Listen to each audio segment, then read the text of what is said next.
মাসখানেক আগেই উচ্চ গতিতে গাড়ি চালানোর জন্য জরিমানার শিকার হয়েছিলেন ভারতের সাবেক অধিনায়ক মহেন্দ্র সিং ধোনি। গতিসীমা লঙ্ঘন করে গাড়ি চালানোর জন্য তার জরিমানা ধরা হয়েছিল 1000 ভারতীয় রুপি। ঘণ্টায় 60 কিলোমিটার গতিসীমার রাস্তায় 91 কিলোমিটার গতিতে গাড়ি চালাচ্ছিলেন ধোনি, যা ধরা পড়ে যায় রাঁচির অটোমেটিক ট্রাফিক ক্যামেরায়। আইপিএলে এই মুহূর্তে মাঠে নামার অপেক্ষায় রয়েছেন এমএস ধোনি।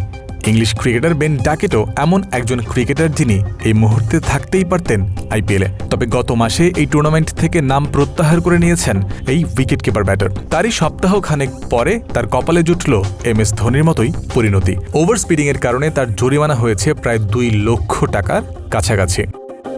5+ স্টার রেটিং প্রাপ্ত দেশের সর্বোচ্চ বিদ্যুৎ সাশ্রয়ী ওয়ালটন এসি। স্মার্ট কমফোর্ট এখন নেক্সট লেভেলে। যদিও ডাকেটের গতিসীমা লঙ্ঘনের ঘটনা সাম্প্রতিক নয়, গত বছরের 24 অগস্ট ফোর্ড শায়ারের স্টোক অন ট্রেন্টের কাছে এটি সংঘটিত হয়। 70 মাইল পার আওয়ার লিমিটের রাস্তায় 93 মাইল বা ঘন্টায় প্রায় 150 কিলোমিটার স্পিডে নিজের ল্যান্ড রোভার ডিফেন্ডার চালাচ্ছিলেন বেন ডাকেট। পরে তিনি ধরা পড়েছিলেন পুলিশের স্পিড গানের সামনে। এই সংখ্যা দেখার পর রসিকতা করে কেউ বলছেন গাড়ির স্পিডোমিটারে কাঁটা বেন ডাকেট নিতে চাইছিলেন নিজের টি20 স্ট্রাইক রেটের লেভেলে। 21টি আন্তর্জাতিক টি20 খেলা এই ব্যাটারের স্ট্রাইক রেট 153.1 নয়। তবে তা আর পারলেন কই।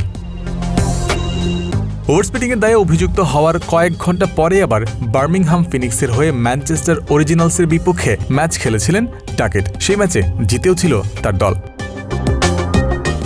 গত সেপ্টেম্বর মাসে স্ট্যাফোর্ড শায়ার পুলিশ থেকে চিঠি পাওয়ার পর ডাকেট এই গতিসীমা লঙ্ঘনের অপরাধ স্বীকার করেছিলেন। বিবিসি নিউজ জানিয়েছে, সিঙ্গেল জাস্টিস প্রসিডিওরের মাধ্যমে দোষ স্বীকার করায় ডাকেটকে সরাসরি জরিমানা না করে আইনি প্রক্রিয়া অনুসরণ করা হয়। শাস্তি হিসেবে তার লাইসেন্সে 4টি পেনাল্টি পয়েন্ট দেয়া হয়, সাথে 700 পাউন্ড জরিমানা খরচ হিসেবে 120 পাউন্ড এবং ভিকটিম সারচার্জ হিসেবে 280 পাউন্ড পরিশোধ করার জন্য তাকে নির্দেশ দিয়েছেন ক্যানক ম্যাজিস্ট্রেট কোর্ট। সব মিলে ডাকেটের জরিমানার পরিমাণ দাঁড়িয়েছে 1100 পাউন্ড, বাংলাদেশি মুদ্রায় যার পরিমাণ প্রায় 1,80,000 টাকা। অনলাইনে দোষ স্বীকার করার পর 1100 পাউন্ড জরিমানার অর্থ পরিশোধের নির্দেশনা দিয়ে এখন চিঠি পাঠানো হবে এই ক্রিকেটারকে। আইপিএল থেকে নাম প্রত্যাহার করার পর নটিংহ্যামশায়ারের হয়ে কাউন্টি চ্যাম্পিয়নশিপে খেলার অপেক্ষায় রয়েছেন বেন ডাকেট। জয়ন্ত বিন্দু, ক্রিক ফ্রেন্জি।